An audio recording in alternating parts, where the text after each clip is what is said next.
Hello everyone. I wanted to come on and talk about the full moon in Pisces tomorrow night.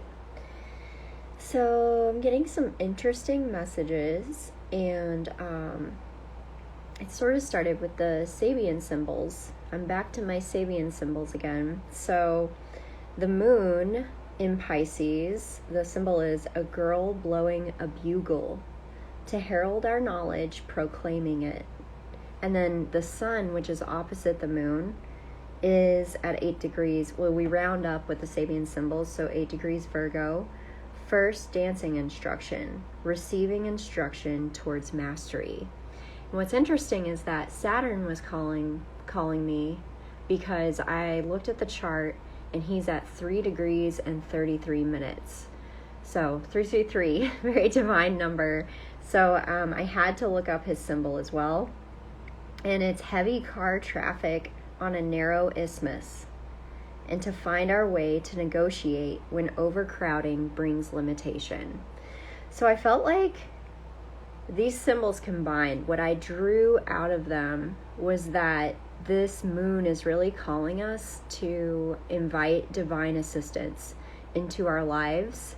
And Saturn, as I've talked about before, with Saturn being retrograde in Pisces, he's really been teaching us a lot about discernment. And so hopefully we've been developing this discernment where we know how to work with the spiritual world in a way that is for our highest good, that's grounded, that is we're protecting ourselves, and we're setting boundaries to make sure we're communicating with the purest light, beings of unconditional love, and we're grounding that energy, so we're not floating away as Pisces would like for us to do, but we're staying grounded and receiving this energy to implement on Earth. This is so Pisces Virgo axis right here. But with this full moon illuminating in Pisces, I feel like it's like, okay, now that you've been developing more of this, and we're all at different places, but I feel like I've been developing stronger discernment myself. Now you can call in beings to help. Not that I wouldn't before, but I see this on a grander scale because we've had all of these strange weather occurrences and fires, and we've got Jupiter and Uranus and Taurus. Taurus is Earth, and it's interesting too, Uranus is making this beautiful trine with Pluto, and it's like this is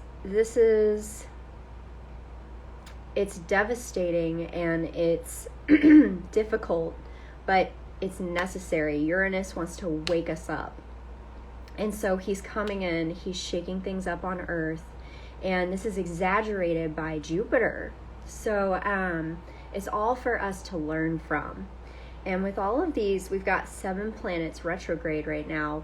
It's really calling us to draw back in, go within, make these connections within ourselves deeper, taking care of our bodies as we would take care of the earth.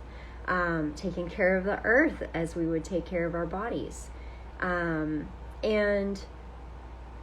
with this, the girl blowing the bugle, when I read that, I saw a woman blowing the trumpet. It almost looked like I think it's the Judgment card. It almost looked like that from the tarot. It was a woman blowing a bugle, and then I just saw her. Actually, I'm seeing it now as like a shell, a conch shell, and she's calling all the elementals. And I saw all of these elementals rising from the sea and coming up to help. And if you think about it, that really symbolizes us connecting with the spirits of nature.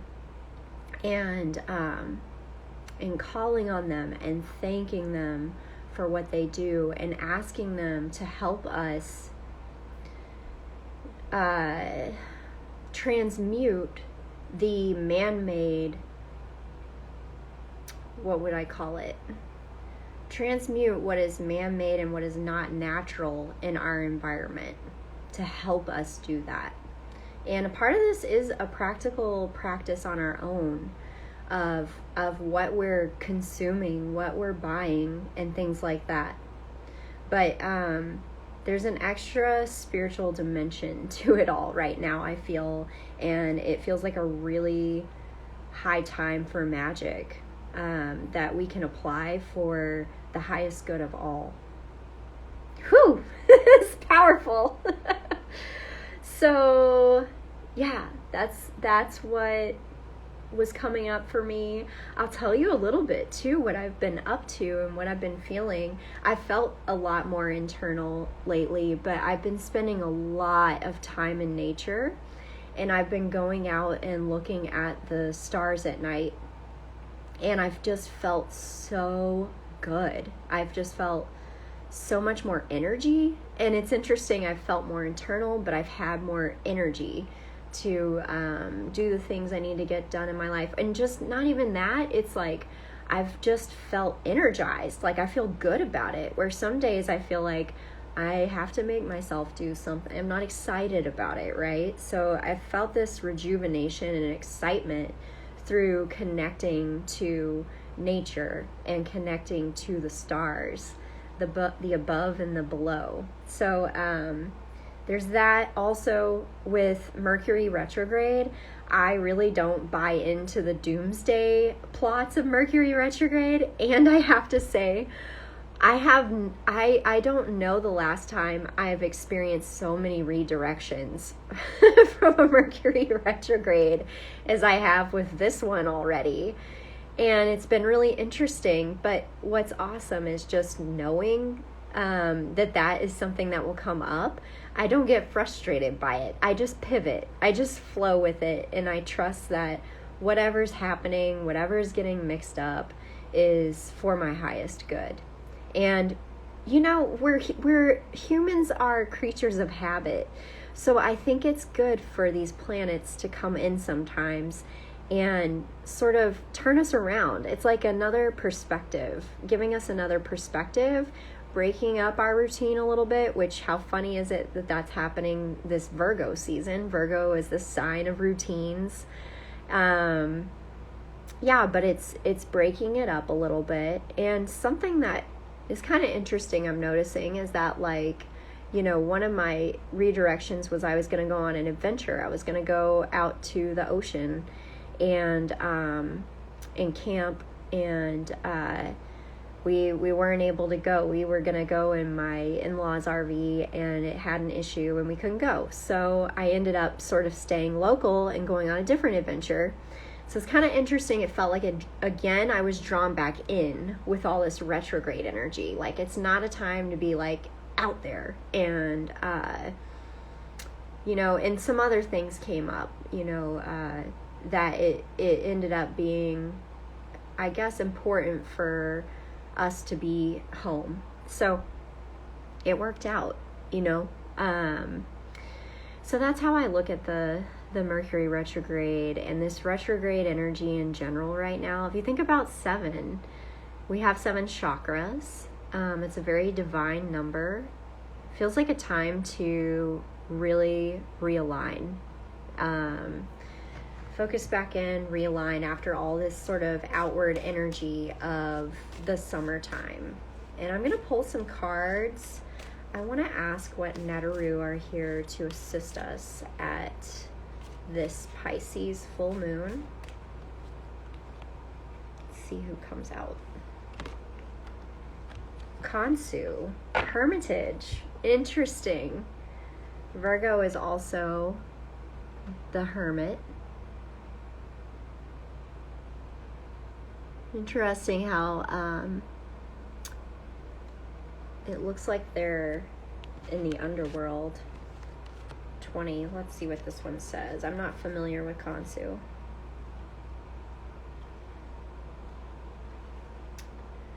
God of the moon, time and knowledge. His name means traveler, the wanderer. Kansu is the admiral of human destinies. He is depicted as a mummified young child. He represents the synthesis of the beauty of youth, the archetype of youthful amazement and spontaneity. Like other child deities, he symbolizes the potential that lies in all of us. Be open to new ideas and be brave and bold in facing up to the unknown that presents itself to you. Possibility of journeys that take you away from your comfort zone. In love, you may experience new favorable beginnings. And that's really cool too, with the love part, with the nodes where they are as well. Like, we've got Mars in Libra, we've got the South Node in Libra, the North Node in Aries, and and so in Venus retrograde, we've got a lot of focus on relationships right now. And something that has been coming up for me a lot recently is letting go of old stories. So I've noticed sometimes I'll start to say something that's limiting that I used to say all the time. And I have this awareness, I go, that's not true though.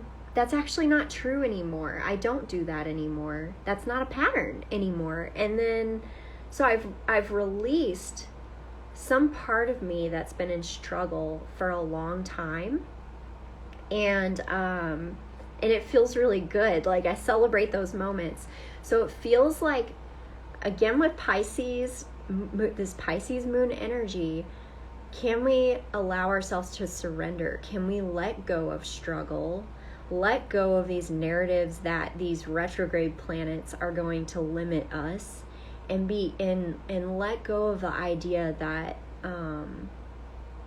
we have to fix everything, and open up to what are we being taught? What is this showing us that we can learn from? And how could this be offering an opportunity that I couldn't have possibly been aware of, approaching it like a child, like this card says. And that's how as I was expressing, I've been feeling about this this energy so far, which has been, it's a lot better than getting really fixed on what you want to do and then really, frustrated when it doesn't work or something. It's like, oh, well, maybe there's something better in store. Maybe there's something else I need to discover. I also wanted to pull a goddess for us. Let's see what goddess is here to support us for this full moon.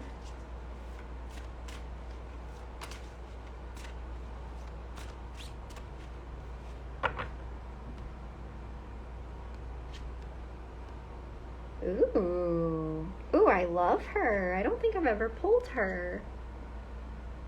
Look at that. Oh, in the mirror. This couldn't be better for right now. Amaterasu. I hope that's how you say it. Amaterasu. She has, they're moths. They kind of look like butterflies, but they're like moths around her. And it looks like she has an acorn on her head. That's interesting. And she has this mirror. And what's interesting is the mirror reminds me of a honeycomb, the border of it. And everything right now is a mirror. Like Mars in Libra, the South Node in Libra, everything right now is an opportunity for us to look in the mirror and go, where is that within me? And if it's there, and I like it, cool. If it's there and I don't like it, how can I transmute it into a higher form? What is the high road, right? Okay, let's look her up. I can't believe I've never pulled her. I've had this deck for a while. And I actually don't ever go, well, not, I shouldn't say ever, but I usually don't go through decks card by card.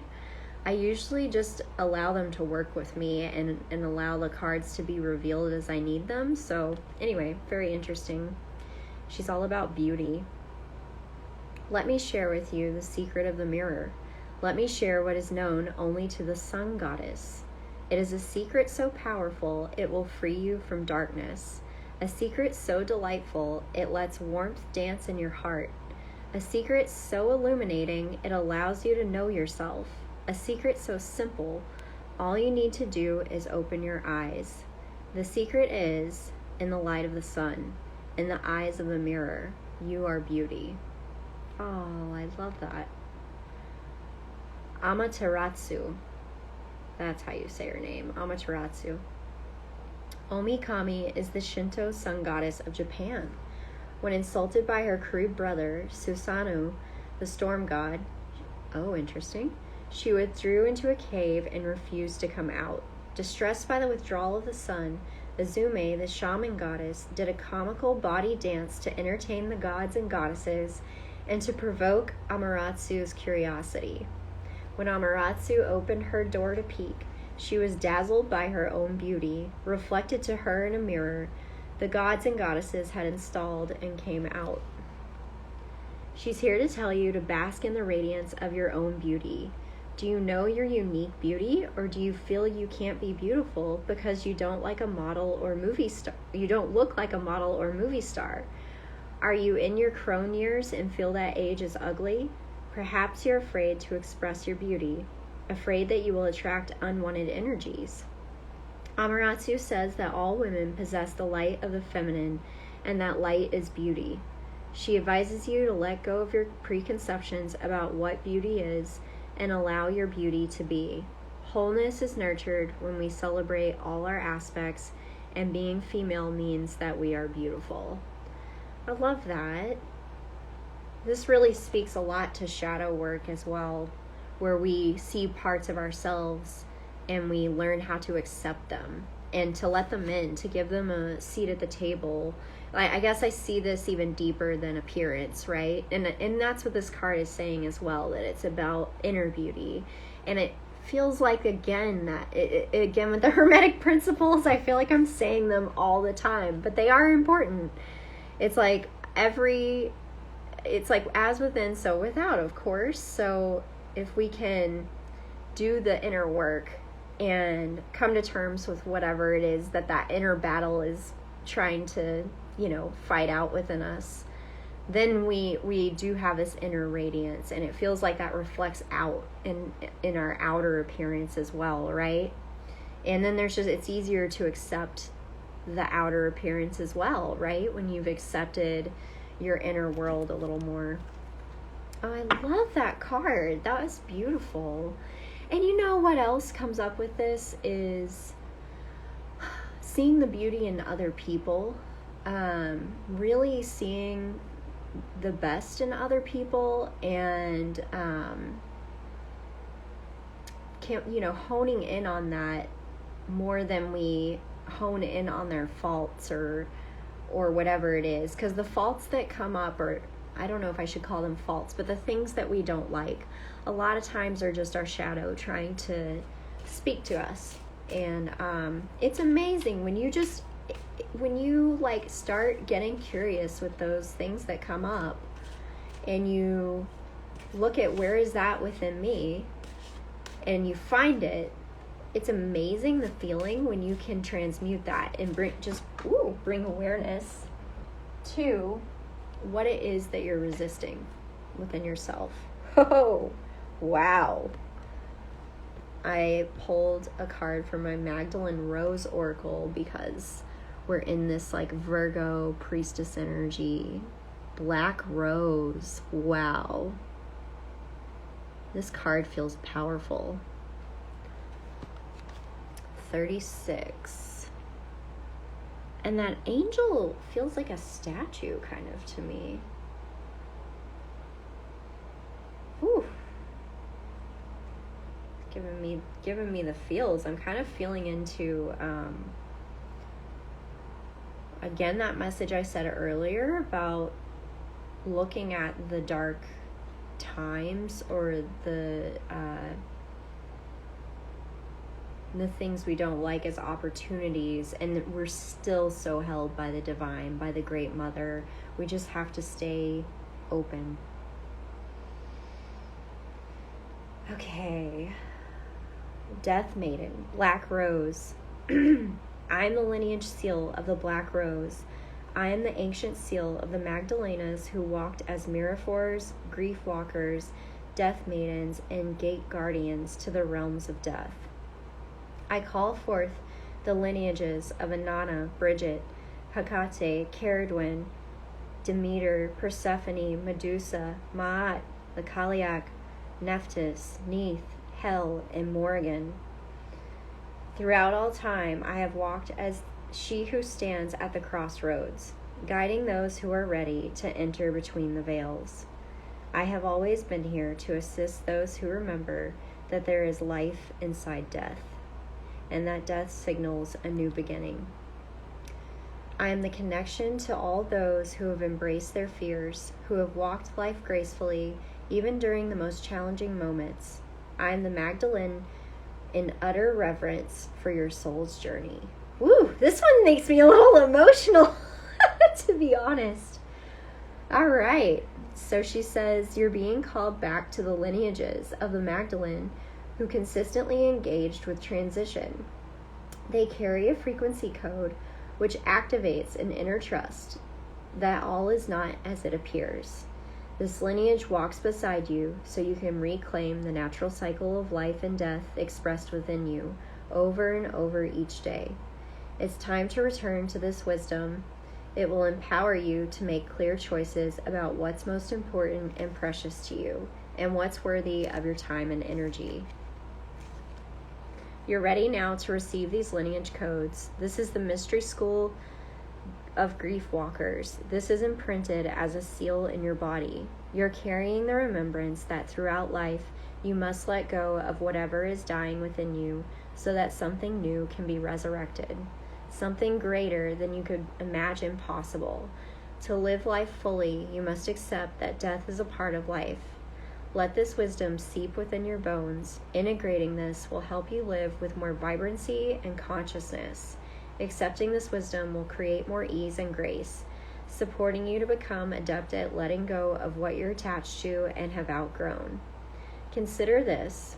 What, if anything, do you fear in letting go into the unknown? Wow. This feels so powerful. I just feel we're in it is such a death portal, which doesn't have to be scary, right? That is, when we're in that portal, it's like, this is the composting, and we're about to come into that season as well, where the fruits are falling and composting onto the ground, and the compost is the material for the most beautiful life. So it's really, I really feel with this full moon, it's again that letting go of the old age of Pisces to welcome the new age of Aquarius. And it's showing up so interestingly here with, oh, did I put her in already? Ah, here she is. So interestingly with Kansu, who's like a mummified child, the black rose, and then the beauty. You know, it's really showing us that this can be a beautiful process if we can learn to honor it all. And that's what Pisces is. Pisces is the all. And sadly, the age we've been living in, the expression of this Pisces energy has leaned more into the illusion side, the shadow, right? But also, perhaps that was intentional. Perhaps that was so we could see things from a different perspective, so we could learn to transmute, so we can learn how to use these forces of life and death to create a world where we're really living as divine humans. Ooh, some powerful messages coming through here today. Whoa, it's making me a little emotional. Okay, I'm going to keep going. I got a few more decks here. Hope you guys are hanging in there with me. Because it feels like a really powerful transmission. So, I want to pull a feather because I'm feeling so much of this sort of spiritual divine energy with Pisces. Let's see what feather messenger wants to come forward. That's a pretty one. And it's the chickadee. Oh, wow. Wow.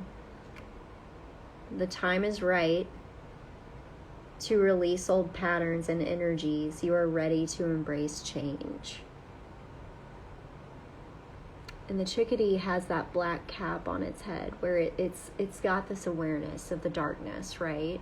It's got the awareness that death is a part of life, that releasing is a part of the process.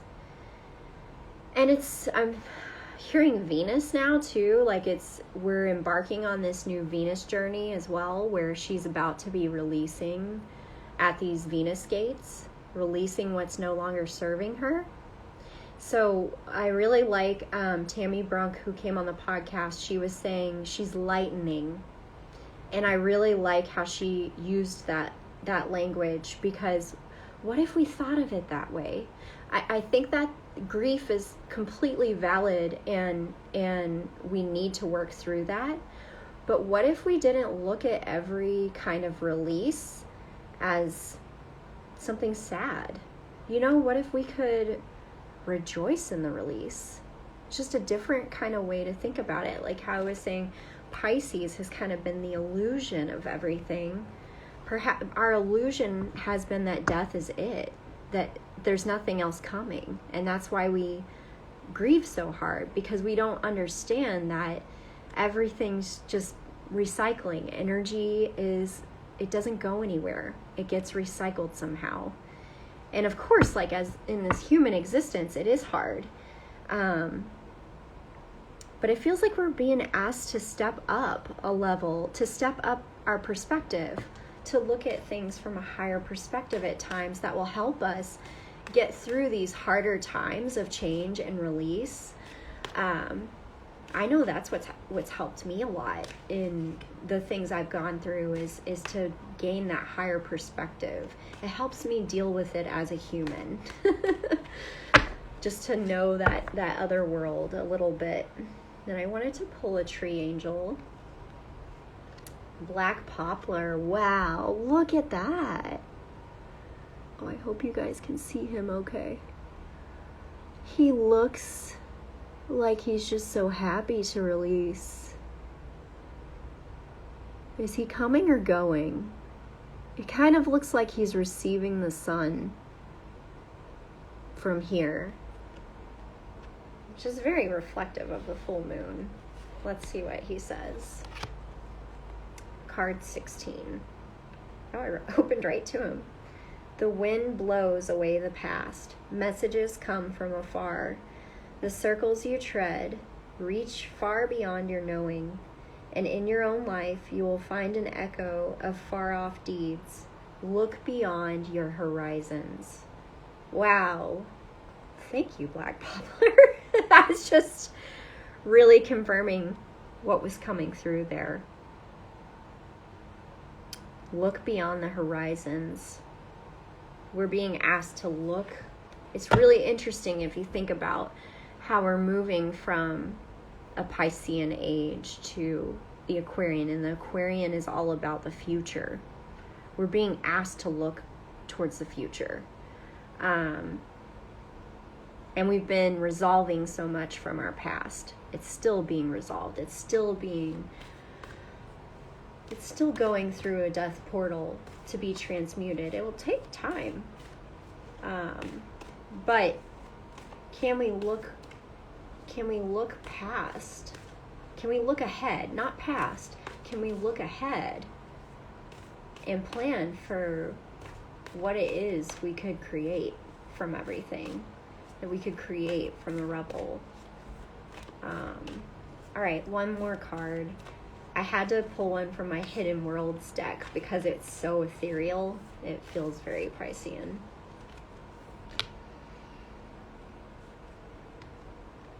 Mountain Goddess, high vibration, mindfulness, power of the mind. Look at that. Wow. This reminds me, I hiked up to the top of a mountain the other morning. I've not felt motivated like that in so long to make it up a mountain at sunrise, but I did, and it felt like it was divine energy pumping through me, you know, like this ecstatic sort of like lust or love for life that like got me up there. Okay, 28, Mountain Goddess. Within you there are many powers, many senses, all the ways in which your physicality reads the world. But within you too are subtle energies, and one of these is the immense power of your mind. The Mountain Goddess calls you to raise your vibration through tending the thoughts within, not to censor or condemn, but to raise yourself up so you can be closer to the heavenly experience that is available to you when upon this earth. You can tend the thoughts within you just as she tends to the mountain, and you can reach divinity through the care you take with the company you keep inside your own mind. Mountains take us higher. We can climb them. We are sustained and protected by them, and they give us the opportunity to look out clearly and gain great perspective and wisdom. This is seeing beyond the horizon, right? You climb atop the mountain and you can see so much more. You can see from that higher perspective. It's now time for you to take your mind to this place of the mountains, to fly free. Give yourself the relief your mind requires in order to be your great ally. Soaring minds are capable of great things. If you ask, this Mountain Goddess can intercede with Great Spirit on your behalf and allow you the clarity, the perspective, the soaring freedom, and the powerful healing this mountain offers. I want to repeat that really quick because that was the message at the very beginning of this reading. She says, if you ask, this Mountain Goddess can intercede with Great Spirit on your behalf and allow you the clarity, the perspective, the soaring freedom, and the powerful healing this mountain offers. Tune into this space. See yourself there within her tender hands. Let the things of the world which have their beauty and their holy place fall away for this moment. Take yourself to this mountain and feel its protection, its stabilizing energy, and the respite from a mind filled with the worry that robs you of your true power. Let her care for you just for a while, and when you return, there will be answers where once there were questions, solutions where once there were problems, and compassion where once there was enmity. A higher perspective brings healing. My mind can become as strong as a mountain. And I'm coming back to the Hermetic principles again, which is, what is it? I can't remember the exact wording, but the universe is mental. You know, in Russell Walter's work, we all fragment from one mind. So we have so much creative power, and I feel like that's what we're awakening to, and I feel like that's what this age is inviting us to awaken to, so that we can begin to align our will with free will. We can align with a higher perspective that helps us align with the highest good of all, the highest good of ourselves first, right?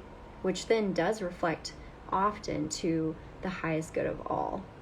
And if we can really set our intentions for that, that's a way we can call on these energies, the spiritual energies that really want to help us, the elementals, the angels, the Netaru, the goddesses, the gods, whoever you work with, animal spirits, whoever your ancestors, whoever you work with, if you can intend that they are, to call them in from the highest unconditional love and compassion, truth and light, and you can intend that what you're doing is for your highest good and the highest good of all. Just feel into the power of that, like feel into the purity and the transformational power, the transmutation. Because there's so much prima materia for us right now. There's so much changing, so much dying, and there's so much awaiting us on the other side. And that's what we're being asked to see. We're being asked to see the potential, to see the possibilities, and not to get caught up with and dragged down into what's happening outside of us. You know, it's a different thing if it's happening in your own life. Of course, you need to go through all of those feelings, but you know, with Pisces has its tentacles out there. It feels everything. We really need to rise above the heavy feelings of the collective if we can. If that's not something affecting us in our own life, and really focus on what's ahead. And I'm seeing like this, it's so interesting. They're showing me like Atlantis rising. It's like having this landing pad where it's like, it's okay. We've been through this. We've been through loss. We've been through this journey of transmuting our shadow. We've been through these things that are really hard, and we're here to help you if you need our help. You know, it's like, I always kind of have like gone back and forth in my mind with this whole light worker concept, because sometimes people can conceive of it as, oh, you're better than other people or something like that. You know, there's like a lot of ego in there that I always kind of struggled with, but I do think that there are people on this planet, myself as one of them included, who have gone through hard things, transmuted their struggles into finding something lighter, finding their truer self, finding a divine connection and more harmony in their life. And I feel like, you know, when you do that, you do want to share it with people. And I think one of the other things that perhaps this nodal axis of Libra and Aries are going to help us learn, if we haven't learned it yet, or to refine even, is also finding, you know, figuring out the whole codependency thing as well. Like leading from a place where you're showing. You're not trying to convert anybody. You're not going beyond people's boundaries to help them. You are who you are. Whoever's coming your way is supposed to come your way, that kind of thing. Just leaning in and trusting. So anyway, I feel like I've gone on and on. It's very Piscean. But what a beautiful reading. So letting go, having a higher perspective, allowing the redirections, you know, surrendering to new things, new possibilities, surrendering to what the divine has in store for us, and asking for assistance. I feel like that's kind of the gist of these energies, and this is all helping us. As the sun says, the first dance instructions, the Sabian symbol. First dancing instruction, receiving instruction towards mastery. How can we be vessels to receive and just entrust? So, sending you guys so much love. Happy full moon. Talk to you later.